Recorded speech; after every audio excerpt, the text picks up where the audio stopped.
এখানে এত মানুষ, সবার আল্লাহ এক, নবী এক, কিন্তু দুঃখ আমি টুপি মাথায় না দিলে লজ্জা পাই, তুমি টুপি মাথায় দিতে লজ্জা পাও। তুমি ভিআইপি মুসলমান তো। আমি দাড়ি কাটলে লজ্জা পাই, তুমি দাড়ি রাখতে লজ্জা পাও। চিন্তা করেন তো বাবা, আমি মসজিদে না ঢুকলে লজ্জা লাগে, তুমি কেমন মুসলমান, তোমার মসজিদে ঢুকতে বড় লজ্জা হয়। আমি পর্দা না করলে লজ্জা লাগে, তুমি পর্দা করতে লজ্জা করো। আসল বিষয়টা কি বুঝো? যে যারে চিনে না সে তাকে কখনো মানে না। আমি রাস্তা দিয়ে হাইটে আসতেছি, একজন আর একই সাইড দাও, হে আমারে ধাক্কা দিয়ে কয় সরেন সরেন। যখনই টের পাইছে আমি হাফিজুর রহমান, বান্দা জিব্বায় কামড় দিয়ে কয় হুজুর মাফ করে দেন, চিনি নেই। যে যারে চিনে না সে তারে কখনো মানে না, আর যে যাকে চিনে সে তাকে মানার মতো মানে, জীবনটা পর্যন্ত দিয়ে দেয়। তো তুমি এক নেতার পিছনে জীবন দাও, দলের জন্য জীবন দাও, মাইয়ার জন্য একটা ছেলে জীবন দেয়নি। আব্বা বুঝায় থামে না, মা বুঝায় থামে না, ওই মেয়ের সাথে মরতে রাজি, ও আমার জীবন আর মরণ।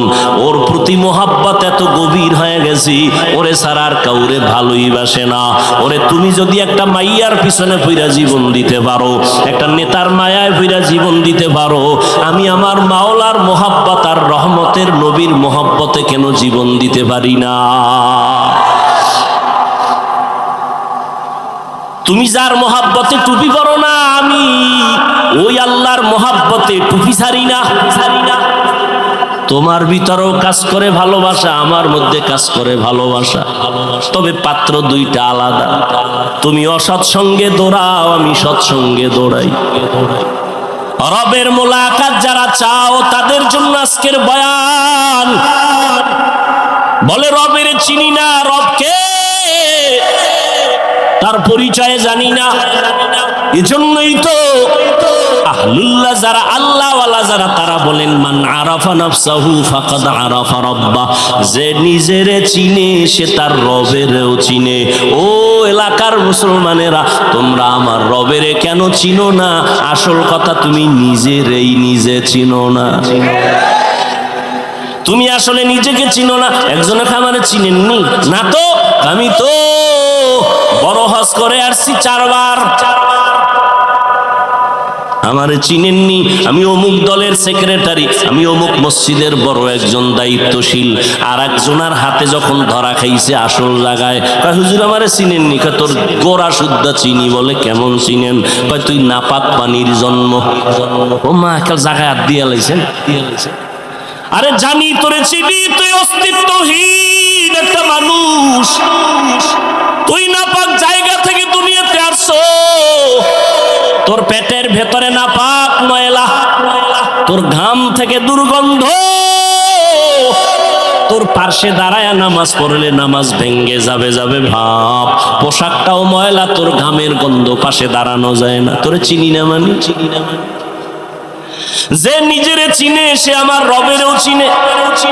এই জন্য আল্লাহ পাক নিজেও বলেন ওয়াফি আনফুসিকুম আফালা তুবসিরুন। নিজের মধ্যে তাকায় দেখো, রবের পরিচয় চলে আসবে। নিজের নিয়ে একটু ভাবো। দুনিয়ার সব ভাবলাম, নিজের নিয়ে একবারও ভাবলাম না। ও আল্লাহর বান্দারা, আমাকে এত সুন্দর করে কে বানাইছেন? একটু চিন্তা করো। দুনিয়ার সরকার টাকা বানায়, 500 টাকার নোট আলাদা, 1000 টাকার নোট আলাদা, 100 টাকার নোট আলাদা। এগুলো বানানোর মেশিন আলাদা, ডাইস আলাদা। 500 টাকার ডাইস থেকে কোটি কোটি কপি বের হবে, সব একই ডিজাইনে বের হবে। 500 বের হবে, 1000 হবে না। 1000 টাকার ডাইস থেকে কপি বের হবে কোটি কোটি, সব 1000 বের হবে, 500 হবে না। ঠিক নি?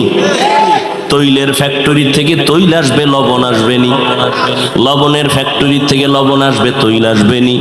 আমার আল্লাহর চিনো রে বাবা, আমার মাওলারে ভালো করে চিনো। আমার আল্লাহ কেমন কুদরতের কারিগর। আদম আলাইহিস সালাম থেকে আজ পর্যন্ত কোটি কোটি কোটি কোটি সহস্র কোটি মানুষ আল্লাহ জমিনের মধ্যে বানাইছেন, আরো আসতেছে, আসবে। একটু নজর কইরা দেখো, একজনের চেহারার সাথে আর একজনের চেহারার মিল নাই। একই মায়ের সন্তান 5টা 10টা, একই মায়ের সন্তান, কেউ ছেলে কেউ। তাকায়া দেখছো একই মায়ের সন্তান, কারো কণ্ঠের সাথে কারো কণ্ঠের আওয়াজের মিল নাই, কারো চেহারার সাথে কারো মিল নাই। সারা দুনিয়ার সব মানুষগুলো যদি এক জায়গায় হাজির করো, কেমন কেমন যেন দেখতে মিল মিল লাগে, কিন্তু তাকায়া দেখ, আঙ্গুল নিয়ে নির্ণয় কর, জমিনের কোন মানুষের আঙ্গুলের ডিজাইনের সাথে কারো ডিজাইনের মিল নাই। তিনি কে? কাদের কুদরত দারি বার কামাল, আন্তা রব্বি আন্তা হাসবি জুল জালাল, তুহি কাদের জলিলুল্লাহ জাহাদার, বহর হালে তুহি মেরা নেগাহদার। এরে যুবক, আল্লাহর পরিচয় যারা চাও, আল্লাহর সাথে মোলাকাতের চিন্তা যারা করছো, আল্লাহ বলেন তাদের কর্মসূচি 2টা। তবে দুনিয়াতে রবের মোলাকাত হবে না, কিয়ামতের ময়দানে আমার আল্লাহ জান্নাতের মধ্যে ঢুকাইয়া পর্দা ছাড়া ডাইরেক্ট তার আশিকদের সাথে মোলাকাত দিবে। সেই মোলাকাতের জন্য 1 নাম্বার কর্মসূচি নেক আমল করা লাগবে। এই নেক আমলের মধ্যে আবার কিছু আছে আবশ্যকীয় মূল ডিউটি, কিছু আছে ওভার ডিউটি। দৈনন্দিন 5 বেলার নামাজ মূল ডিউটি, ইশরাক আওয়াবিন চাষ তাহাজ্জুদ হলো ওভার ডিউটি। রমজানুল মুবারক রোজা রাখবা মূল ডিউটি, ফরজ। বৃহস্পতিবার সোমবার দিন রোজা রাখো, আরাফার রোজা রাখো, আশুরার রোজা রাখো, ওভার ডিউটি নফল। ধনী মানুষ বছরে একবার যাকাত আদায় করে দেয়, এটা মূল ডিউটি, ফরজ। ফাঁকে ফাঁকে গরিব এতিম অসহায় মাদ্রাসা মসজিদ রাস্তাঘাট ঠিক করে মানুষের কল্যাণে কাজ করো, ওভার ডিউটি নফল। জীবনে ধনীরা একবার বাইতুল্লাহ হজ করো, মূল ডিউটি ফরজ। ফাঁকে ফাঁকে তুমি উমরা করো, ভিন্ন হজ করে, এটা ওভার ডিউটি নফল।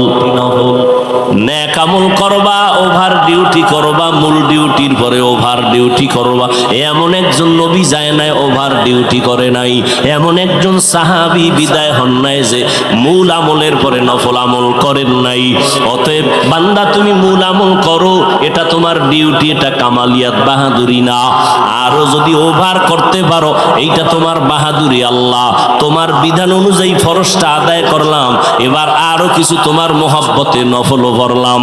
কিয়ামতের ময়দানে আল্লাহ তাদের সাথে মোলাকাত দিবেন সামনাসামনি, মাঝখানে কোনো পর্দা থাকবে না।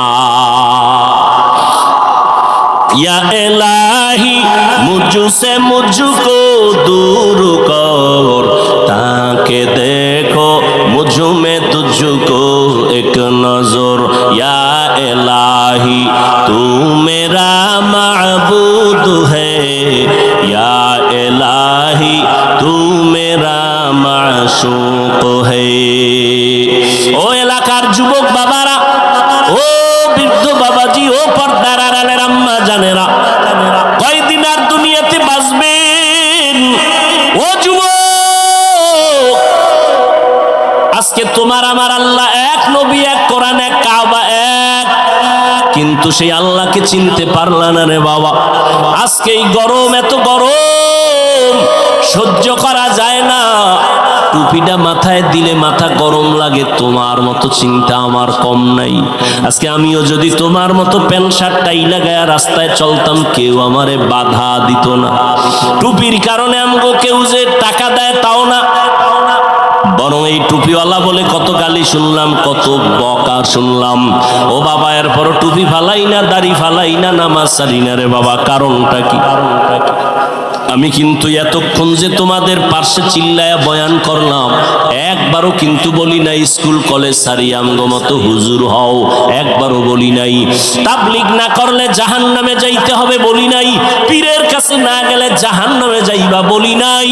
আমি কি বলতে চাই রে বাবা, ভয় পাইও না। স্কুলে পড়ো আলহামদুলিল্লাহ, দোয়া করে গেলাম। কলেজে পড়ো বাধা নাই, চাকরি করো বাধা নাই, ইঞ্জিনিয়ার হও বাধা নাই, প্রফেসর হও বাধা নাই, ডাক্তার হও বাধা নাই। তবে আমার একটা বাধা, বেয়াদব হইও না। তোমার ব্যবহারে যেন কখনো মা বাবা কষ্ট না পায়, তোমার আচরণে যেন উলামায়ে কেরামরা কষ্ট না পায়, তোমার ব্যবহারে যেন কখনো শিক্ষকেরা কষ্ট না পায়, মুরব্বীরা কষ্ট না পায়। কারণ মুরব্বীদের মনে কষ্ট গেলে বদদোয়া চলে আসবে। মা বাবার বদদোয়া, মুরব্বী ওস্তাদ শিক্ষকের বদদোয়া যদি শুরু হয়, আল্লাহর কসম কপাল পুড়িয়া যাবে। মরার আগে বিছানায় কান্না করবি, আল্লাহর কাছে ক্ষমা চাইলেও ক্ষমা হবে না, কারণ এটা বান্দার হক। মা বাবায় ক্ষমা না দিলে আল্লাহ ক্ষমা দিবেন না, শিক্ষক ক্ষমা না দিলে আল্লাহ ক্ষমা দিবেন না। এজন্য যার সাথে অন্যায় করবা তার থেকেই তোমার আগে ক্ষমা নিতে হবে। ও যুবক বাবারা, তুমি মনে করতেছো এগুলো বড় কঠিন, হুজুরদের জন্য বড় সহজ। না রে যুবক, আমি একটু তোমার চোখ দুইটা খুলতে বলবো, একটু জ্ঞান খাটায় নজর করো। জীবনে কোনোদিন মাদ্রাসায় পড়ে নাই এমন যুবক স্কুলে পড়ে, কলেজে পড়ে, চাকরি করে, ব্যবসা করে, 5 বেলার নামাজ পড়ে, সত্য কথা বলো, আছে না নাই? জীবনে মাদ্রাসায়ও পড়ে না। তুমি কেন পারবা না রে বাবা? ও যুবক, তোমার মতো যুবক সন্তানরা আবার পুলিশ বিডিআরের চাকরি করে, নামাজ পড়ে, 5 বেলার আছে না নাই? তোমার মনের জিজ্ঞাসা করো বাবা, তুমি কেন পারবা না? তোমার মতো যুবক সন্তান নদীর মধ্যে মাছ ধরে, নামাজ ছাড়ে না, তুমি কেন পারবা না? তোমার মতো যুবক ব্যবসা করে, চাকরি করে, নামাজ ছাড়ে না, তুমি কেন পারবা না? তোমার মতো যুবক আল্লাহর গোলাম, শ্রমিকের কাজ করে, রাস্তায় গাড়ি চালায়, ড্রাইভারি করে, 1 বেলার নামাজও ছাড়ে না, আছে না নাই? তুমি কেন পারবা না? আরে বাবা, তাকায় দেখো, চেয়ারম্যান, মেম্বার, এমপি, মন্ত্রী 5 ওয়াক্ত নামাজ পড়ে, ব্যবসায়ী, কোটি টাকার মালিক, 1 বেলার নামাজ ছাড়ে না। আসলে তুমি কেন পারো না রে বাবা? তুমি তো জানো আমার আল্লাহ আছে, কোরআন মানো, হাদিস মানো, কেন তুমি আজকে নামাজের মুসাল্লায় দাঁড়াও না? কয়দিন আর বাহাদুরি করবা? দেখো না ইদানিং যত লাশের খবর পাই, যুবকের লাশ বেশি। এই যে ঈদ গেল, রোজার ঈদ, কি পরিমাণ মানুষ দুনিয়ার থেকে চলে গেল। একসাথে 11 জন মরে গেছে, একসাথে 22 জন মরে গেল। যত মানুষ মরলো অধিকাংশ যুবকের লাশ। ও আল্লাহর বান্দারা, লেখাপড়া করো, চাকরি করো, মা বাবার দোয়া নিয়ে চলো, উলামায়ে কেরামের পরামর্শ নিয়ে চলো, মুরব্বীদের দোয়া নিয়ে সামনে আগাও রে বাবা। ও পর্দার আড়ালের আম্মা জানেরা, আপনারা তো কত দামি মা, আপনাদের আল্লাহ এত সম্মান দান করেছেন। আপনারা নবী না, নবীদের মা আল্লাহ বানায় রাখছে। আপনারা সাহাবায়ে কেরামদের মায়ের মতো মা, আপনারা আলেম হাফেজে কোরআনদের মায়ের মতো মা। এরে আম্মা জান, আপনারা কত দামি নারী। খাদিজা রাদিয়াল্লাহু তাআলা আনহার মতো দামি নারী, আয়েশা রাদিয়াল্লাহু আনহার মতো দামি নারী, ফাতেমা রাদিয়াল্লাহু তাআলা আনহার মতো দামি নারী, ইসমাঈল নবীর মা হাজেরা আলাইহাস সালামের মতো দামি নারী, আপনারা ঈসা নবীর মা মারিয়াম আলাইহাস সালামের মতো দামি নারী, আপনারা ওই বেঈমান ফেরাউন, যেই ফেরাউন আমার আল্লাহর সাথে চ্যালেঞ্জ দিয়া নিজেরে খোদা দাবি করলো, আল্লাহর জান্নাতে যাবে না বলে। আমার মাওলার কুদরত, হেদায়াতের বাতি তার ঘরে জ্বালাইলেন তার আপন স্ত্রীর দিয়া। নাম কি? আসিয়া। মদিনার নবী বলেন কিয়ামতের ময়দানে জান্নাতে আমার সাথে আসিয়ার সাথে বিবাহ হয়ে যাবে। এরে আম্মা জান, ফেরাউন বেঈমান, এত বড় নিকৃষ্ট বেঈমান, ওই ফেরাউনের ঘরে আসিয়া এত বড় পাওয়ারওয়ালা স্বামী, সেখানে বসে আমার আল্লাহর গোলাম হয়ে গেল।